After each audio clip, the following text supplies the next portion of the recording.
Hi everyone, it's Kathy of Kathy Rose Creations. I thought I'd do a quick video because if you've watched any of my other videos, you'll know I'm editing challenged. This one is about weaving paper strips. It's been a favorite of mine, and I thought I'd show you a couple techniques, but let me show you what you can actually do. This isn't just paper strips like book pages here. I don't know if I'm in frame. This is ribbons and trims and everything, and I just made this little abstract wall hanging thingy.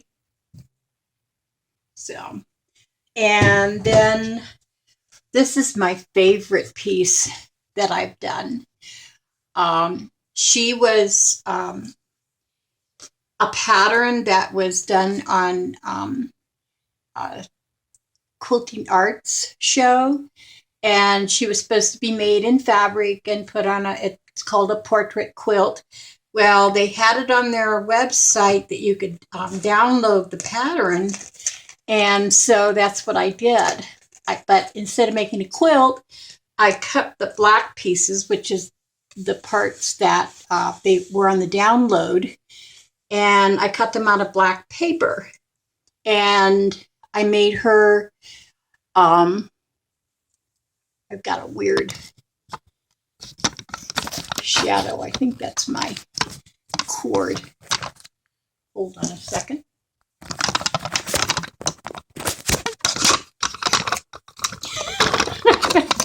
I suppose I could have paused it while I was screwing around with it, huh?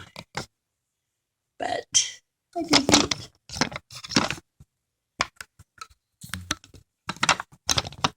Ah!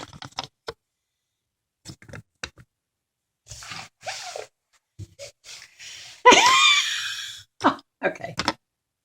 Okay, like I've said, I'm challenged because I'm new at this. It's driving me crazy.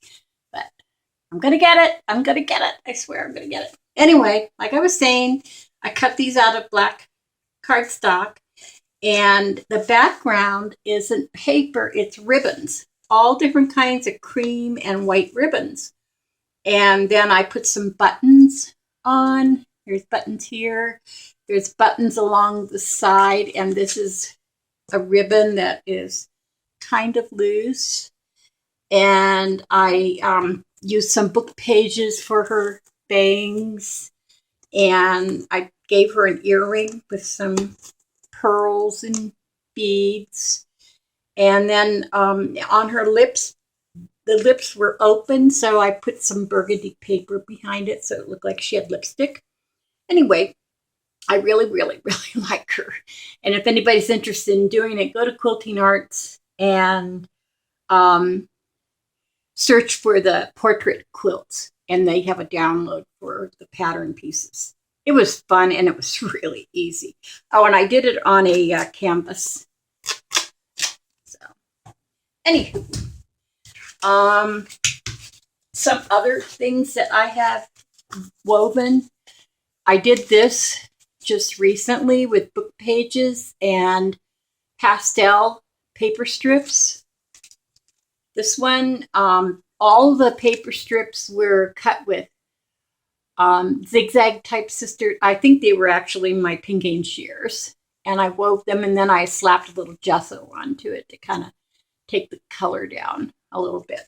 So I'm going to show you. I get the paper strips from projects, from when I'm trimming papers down. You can see I have like a whole stack here. That's nothing. I have a box full of paper strips. Lots and lots of paper strips. The thing is, they're just any old thing. I mean, some of them were borders, and some of them I just tore off of stuff. Oh, and I love these on the edges of some of the old-fashioned computer paper. Can you see that? That used to have the little pins.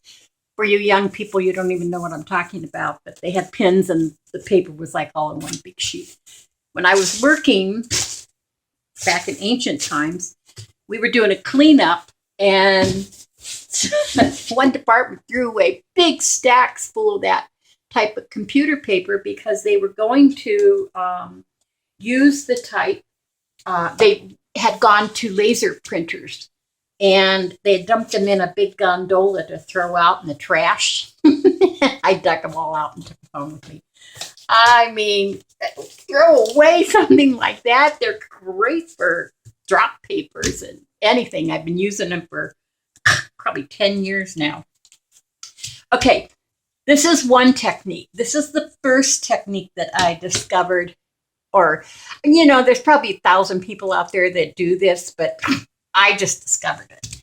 So I needed some way to keep the strips, especially the warp strips that go down, from flipping all over the place. So I used a plastic ruler, and I taped them. I laid them all up there. In this case, the music paper is the warp strips. And I kind of made them, even at the top. It's not real important to have them real even. And I left a little bit of space, maybe a little too much in this case, because it makes it easier to weave. And then let's see if I can find one that I'd like to use. Then I take these, and it's a matter of just lifting them up. That's my TV.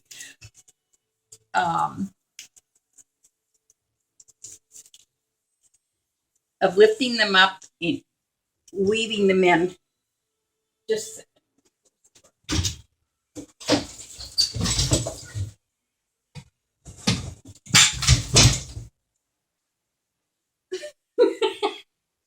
sorry about that.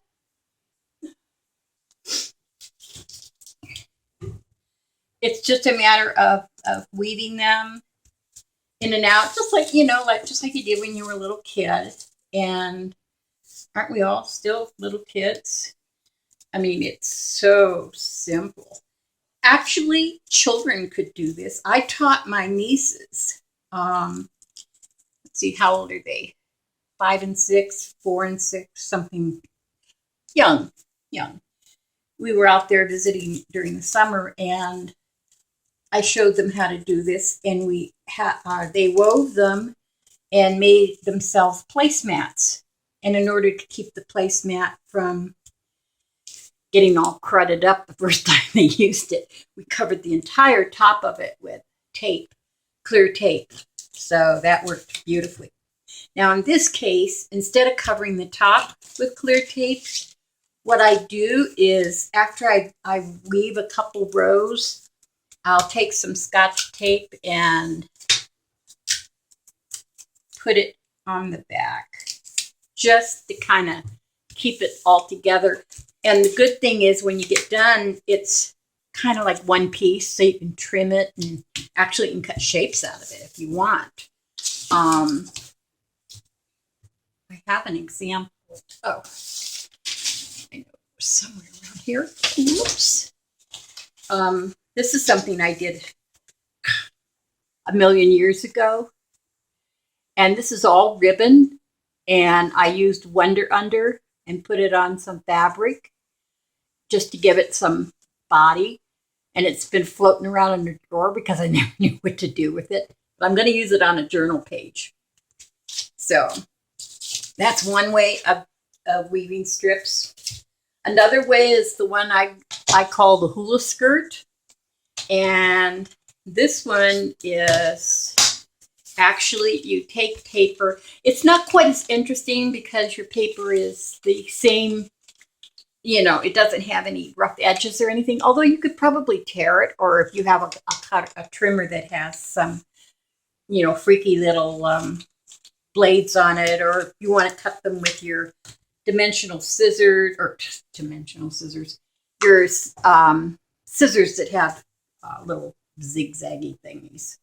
But what I do with this is I cut it, but I leave a little bit at the top. And I don't measure. so much. I mean, I just kind of eyeball it a little bit. Don't you love that? Eyeball it. Whoops!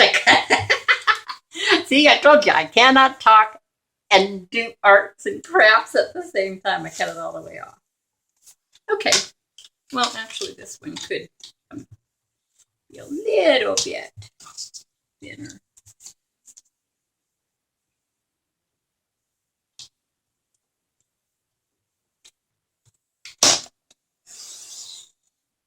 Okay. And the reason I call it the hula skirt is because it kind of looks like a hula skirt. You know, it's got a waist and whatever. But this makes it easy to weave. Again, you can tape it if you wanted to, or you could just tape it down onto your work surface and weave it. I mean, it's super simple, again, to just weave them up.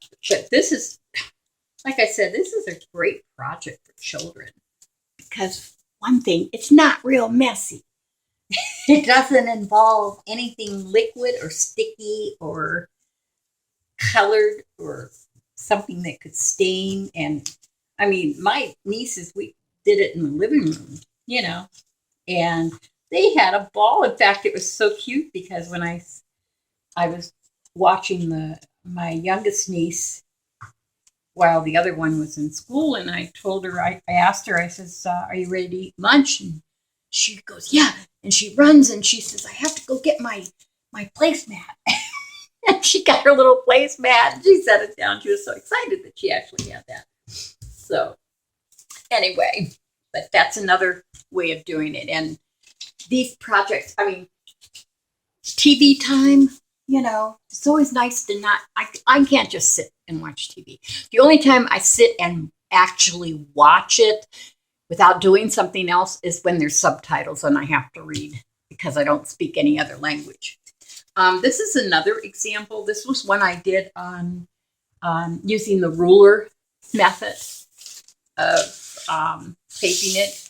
And this one I actually used ribbon for the warp, the one going down, and I used book pages to weave. And the book pages, before I did them, I put Mod Podge on them, 2 or 3 coats to kind of give them some body so they were easier to weave. I'm sure you could do it without doing that, but I didn't want to slap Mod Podge on it afterwards. Of course, I got a hair in there. Mod Podge on it afterwards because of the ribbon. It doesn't really do well. But again, it's taped on the back, and I can trim it and cut it and put it into a project. And I just love the look of them. And it looks really complicated, you know, and you put it behind on a journal page or on, like I did it in my paper doll books. There's one in here that's a woven background somewhere, I think. That's kind of, this is kind of like one that I used. So if you want to see my paper doll book, I did a flip through in my intro video, but it's something that I really, really love. But that's all. I just wanted to show how to do this weaving. I'm trying to keep this video super short because I'm still having upload issues and I need the practice. So thank you very much for watching. I'm really happy to share some of my ideas with you. And if you have any comments, please let me know down below. If you really, really like these videos, give me a thumbs up, give me a thumbs up, and subscribe to my channel. I super appreciate it, and have a great day. Peace.